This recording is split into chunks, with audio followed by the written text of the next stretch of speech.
Selamat siang teman-teman semua. Perkenalkan, nama saya Ablina Chan dengan nomor BP 1911 angka 91. Baiklah, di video kali ini saya akan menjelaskan sistem MRP, di mana saya akan menjelaskan sedikit untuk memenuhi tugas STM.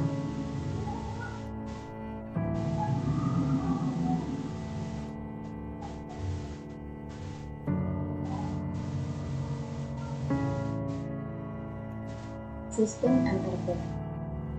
Pengertian dari MRP adalah suatu teknik yang digunakan untuk perencanaan dan pengendalian item barang atau komponen yang tergantung pada item di tingkat level yang lebih tinggi. MRP pertama kali ditemukan oleh Joseph dari DIS Company pada sekitar tahun 1960.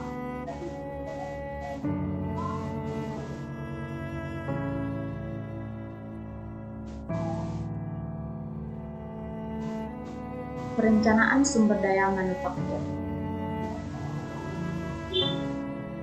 Tujuan dari perencanaan sumber daya manufaktur itu sendiri adalah untuk mengintegrasikan MRP dengan semua sistem-sistem yang mempengaruhi pengelolaan material.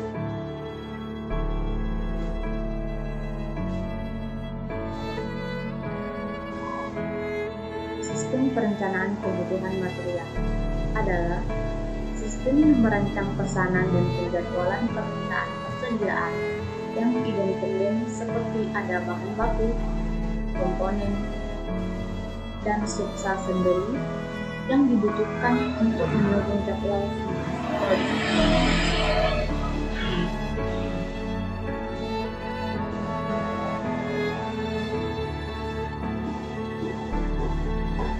Sistem perencanaan kebutuhan material.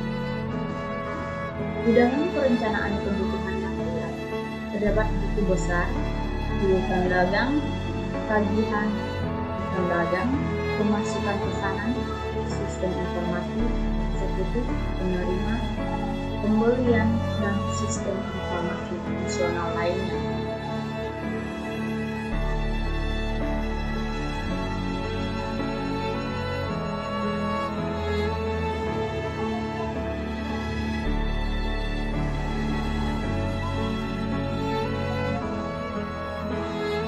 Manfaat MRP.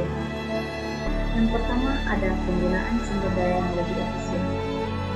Di dalam penggunaan sumber daya yang lebih efisien, ada 3 aspek. Yang pertama, mengurangi ketergantungan pada gudang atau mengurangi jumlah gudang. Yang kedua, lebih sedikit waktu yang terbuang. Dan yang ketiga, lebih sedikit kemacetan. Dan manfaat yang selanjutnya adalah perencanaan prioritas lebih baik. Di mana di dalam perencanaan prioritas lebih baik ada 2, memulai produksi lebih cepat, dan yang kedua jadwalnya lebih fleksibel.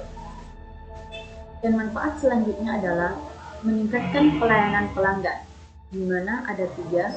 Yang pertama, sesuai tanggal pengiriman, dan yang kedua, meningkatkan kualitas, dan yang ketiga, kemungkinan harganya lebih rendah. Dan yang manfaat selanjutnya ada meningkatkan moral pekerja, dan yang selanjutnya manajemen informasi yang lebih baik.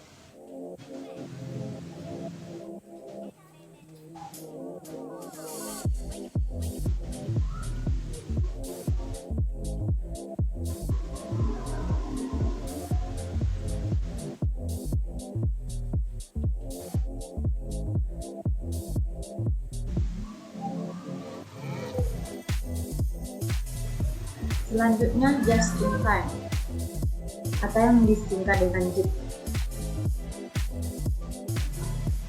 Sistem informasi berbasis komputer yang memiliki aplikasi yang mengintegrasikan antara besarnya pesanan dan penyediaan stok secara berimbang, sehingga tidak ketergantungan lagi dengan pergudangan.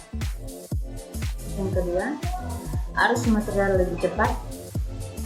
Yang ketiga, sesuai untuk ukuran lot atau satuan jumlah order berskala kecil.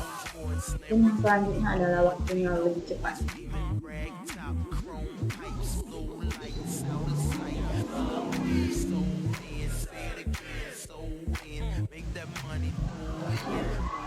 Sistem informasi manufaktur.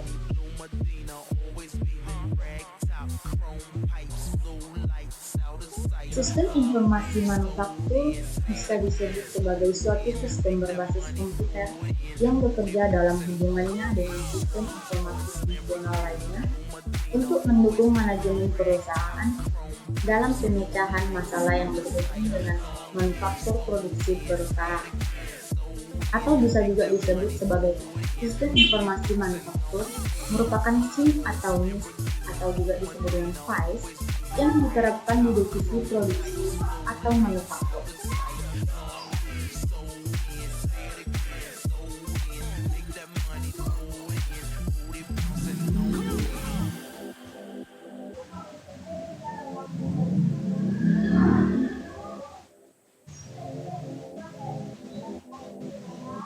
Selanjutnya, model sistem manufaktur.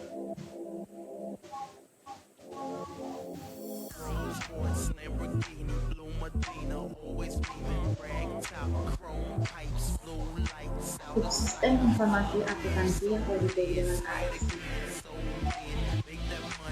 Di dalam AIC terdapat pengumpulan data hitung di divisi produksi, di mana ada menurut arus material, mengumpulkan data pekerjaan atau yang disebut dengan laporan pekerjaan, dan yang kedua mengumpulkan data kehadiran atau yang disebut dengan laporan kehadiran pekerja, dan yang selanjutnya pengumpulan data lain yang terkait manajemen produksi dan berisikan data hitung.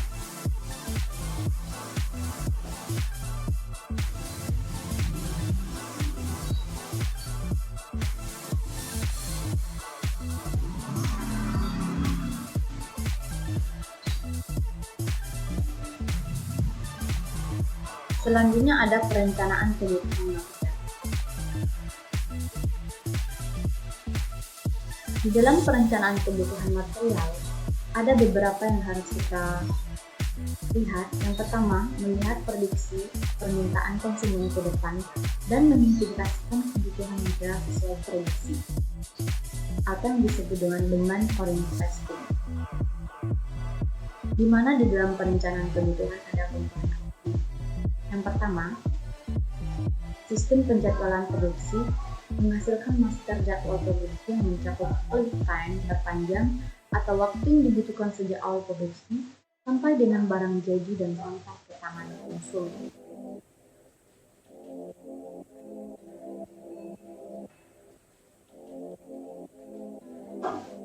Yang selanjutnya ada sistem MRP, di mana dalam sistem MRP menguraikan tagihan material, mengubah bentuk bruto atau kebutuhan kotor atau garis besar menjadi kebutuhan neto atau disebut dengan lebih rinci dan tepat.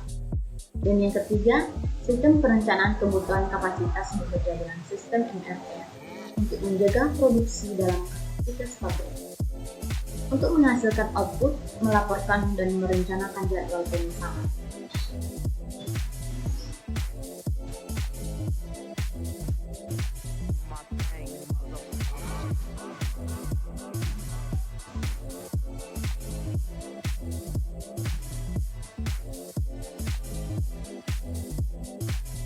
Dan yang selanjutnya subsistem rekayasa industri atau disebut dengan input dari hasil pengukuran industri di dalam internal atau input produksi, di mana di dalamnya ada integrated industri, mempelajari sistem dan konsep, menetapkan standar produksi.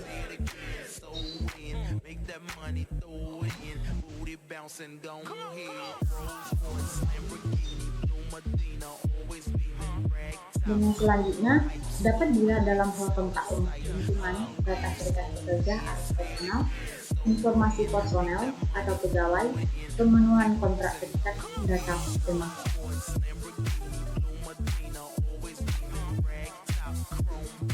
Dan selanjutnya ada output. Subsistem produksi dapat digunakan untuk yang pertama, membangun fasilitas produksi, dan yang kedua, menjalankan fasilitas produksi. Dan yang selanjutnya, jadwal produksi ditentukan pada saat tahap-tahap produksi diselesaikan. Dan yang selanjutnya, menelusuri waktu penyelesaian yang diharapkan dan aktual.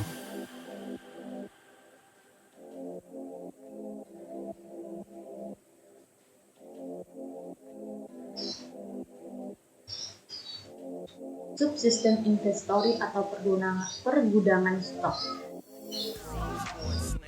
Di dalam pergudangan stok, kita akan melakukan beberapa hal di mana yang pertama, kita harus memperhatikan betapa pentingnya menentukan tingkat inventory, yang kedua, biaya perawatan atau carrying cost, dan yang ketiga, biaya pembelian, dan yang keempat, jumlah pemesanan ekonomis, dan yang kelima, jumlah produksi ekonomis.